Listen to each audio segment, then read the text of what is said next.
Hello everybody, my name is Spoons Rattling, and welcome to another tier list video, where today we are covering the vehicles of the Chaos Space Marines.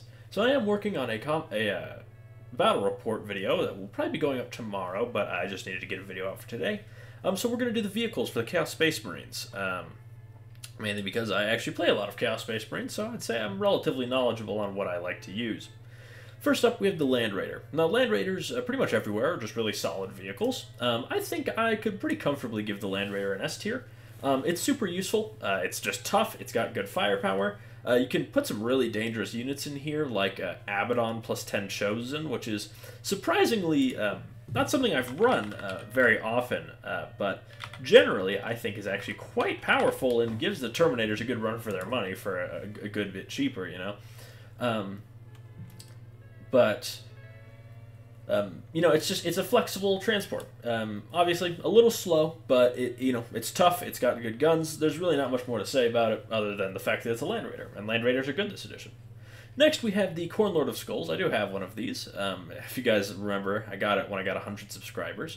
I'm going to put the Lord of Skulls in B tier. I think it's good in certain situations, and it's not going to be bad even outside of them. But it's more so just, it doesn't excel outside of them. Because, if you have something like a Warpsmith, and you have the Soulforged Warp Pack, it's really crazy. Obviously, you're getting the +1 to wound, the +2 attacks, all that jazz is really, really good. And makes it into a real nasty threat. And the healing, it is really tough for the cost. And overall, the Lord of Skulls is just really solid this edition. It's, tough. It hits as hard as it always has, if not harder in some situations. Its guns are really solid. It is a Khorne unit, but you definitely don't want to forget that its guns are really powerful. And it's, for a Titanic unit, it's not the worst to get around the board, just because it's not it doesn't have like a crazy wide base or anything. Though, of course, it still has those issues of being Titanic. But still, if you just need a centerpiece that you want to buff up to the stratosphere, you can't go wrong with the Lord of Skulls. Next up, we have the Predator Annihilator. So this is the lascannon variant of the Predator.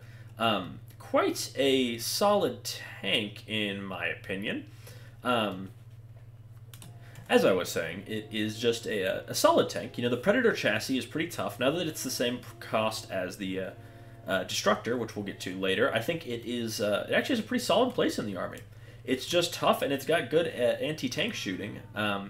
And there's not too much else to say about it aside from that. A lot of the Chaos Space Marine vehicles aren't, crazy tricky or super risky or anything like that. The Predator Annihilator is, is as tank does, right? It just kind of sits in the backfield. Its guns are all long ranged. Nice consistency with the reroll ones to damage.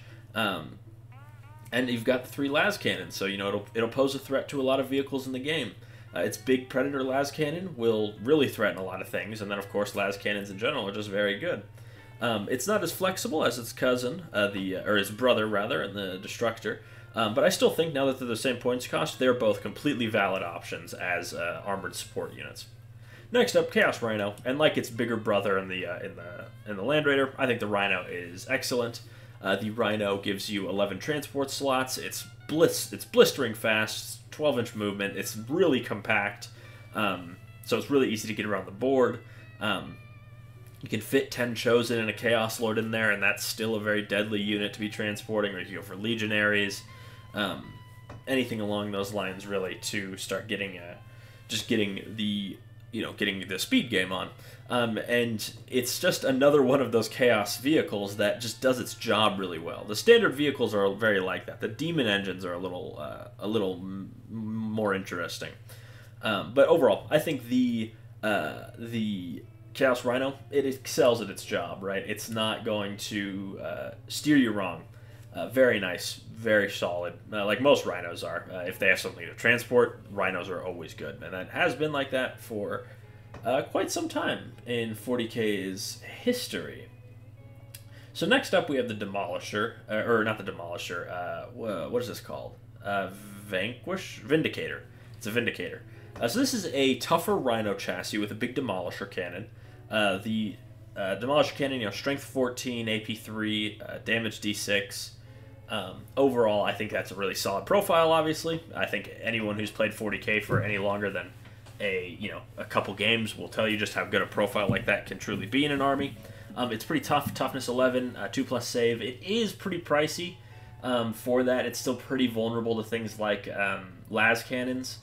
As you know, it's 185 points if I'm not mistaken. So not super pricey, but still, you do need to make sure you're getting the most out of it. Overall, I'd probably put it a little below the transports, but it's probably going to be at the top of A tier. Next, we have the Mauler Fiend, which I'm going to put in the same sort of position as the Lord of Skulls, because it's very similar to that. In Soulforged Warp Pack, it can excel, and it can work fine as a shock unit in other armies, just because of how tough it is and how hard it hits, because it really does hit. It really does hit really hard, those big attacks, and then you can bring the Lasher Tendrils to make sure it doesn't get bogged down. It's really hard to slow down because you can't really hit it with negative move or charge or anything like that. For 130 points, it is about as cheap as a unit like this can be until it starts to get into, like, it has to be included in a competitive list if you want to go that route. And I think it does its job fantastically. Outside of Warpack, I think it's a little, it's not quite as excellent just because of, I say that, but really, I do think the Mauler Fiend is just a really solid vehicle. It's fast at 10 inches, it's tough, it's got its 5+ invulnerable save, and it hits really hard in melee. So I think I will keep it with the Lord of Skulls for now, but he's viable to move up. Next up, we have the Defiler, which I am going to put... it doesn't feel... I'm going to put the Mauler Fiend in A tier. I think the Mauler Fiend is just really solid. It's a cheap interference vehicle that does a lot of damage to heavily armored things, and that's good in my book.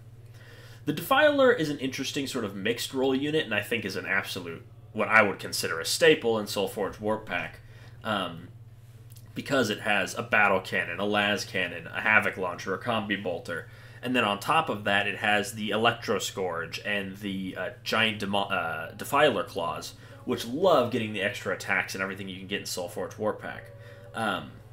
It is absolutely, in my opinion, and I mean, I guess if you really want to know, I'm not at the top tables, I suppose, but I don't think the Defiler is too bad. I think it's nice, it's tough. For the points, I do think this one is definitely, like, it's good in Soulforged, not great elsewhere.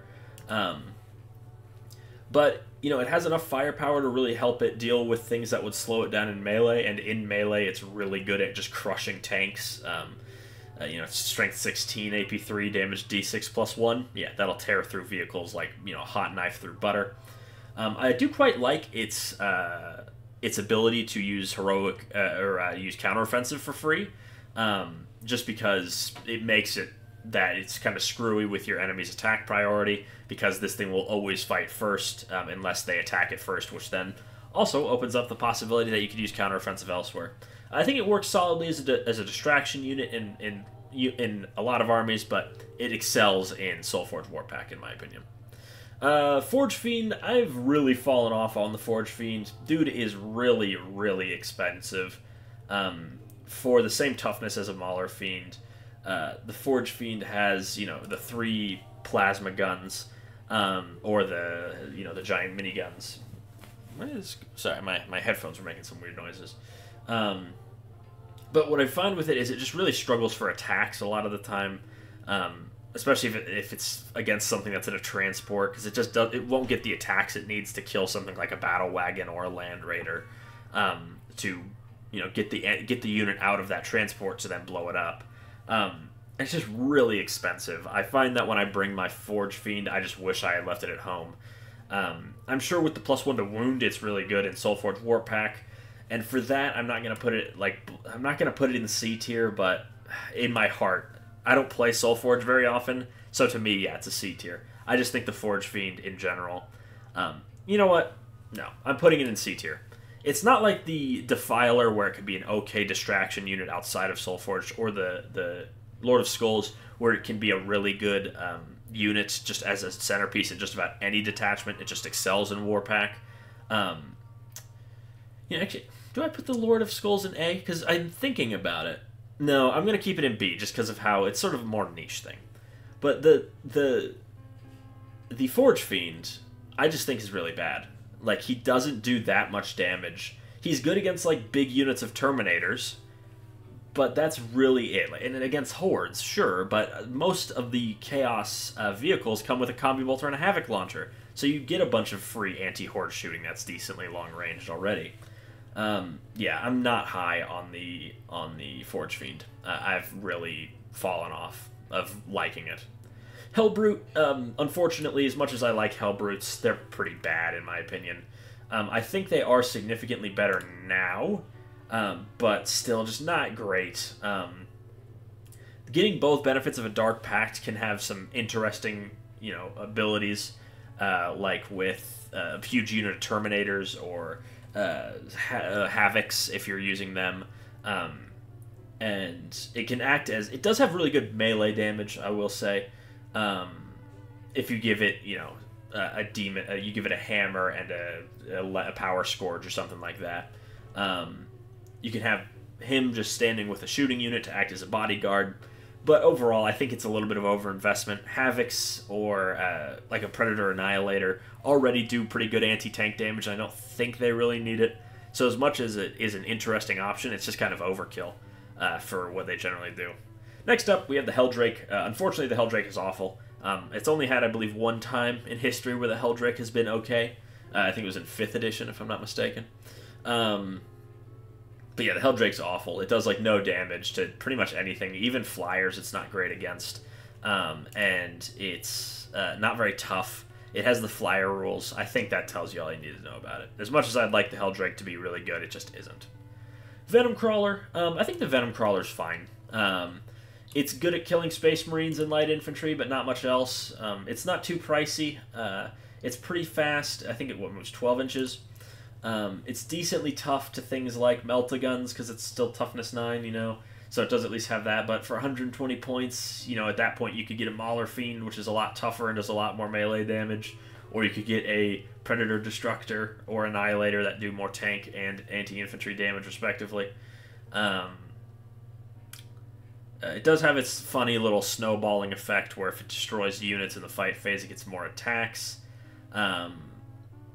But, I mean, it's just one of those things where, like, it's funny in concept, right? You could, in theory, get them to blow up, like, a unit of sisters, the little scouting sisters, and then charge another one, kill them in melee, and they're getting +2 attacks. But, yeah, I'm not too high on the Venom Crawler. I think it's just a worse version of the Mauler Fiend, because the Mauler Fiend has more melee damage, it's just as fast, or just about as fast, and is tougher. For 10 points more, I'd take that any day of the week.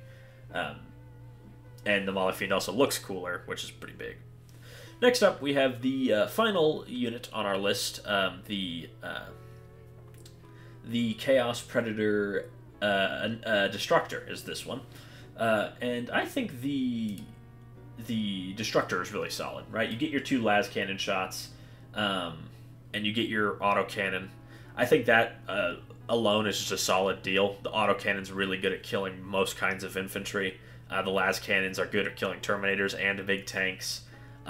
It's fast, it's tough. What's not to like, If you need a general purpose unit, I would take, like, for example, for my anti-elite needs, I would bring a Chaos Destructor over a Forge Fiend 100 times out of 100. But obviously, if you need anti-tank, then you would take the Annihilator. Now that the Annihilator is, 10 points cheaper, I think it actually competes much better now. So you pay the premium for the flexibility, or you pay a little less for less flexibility.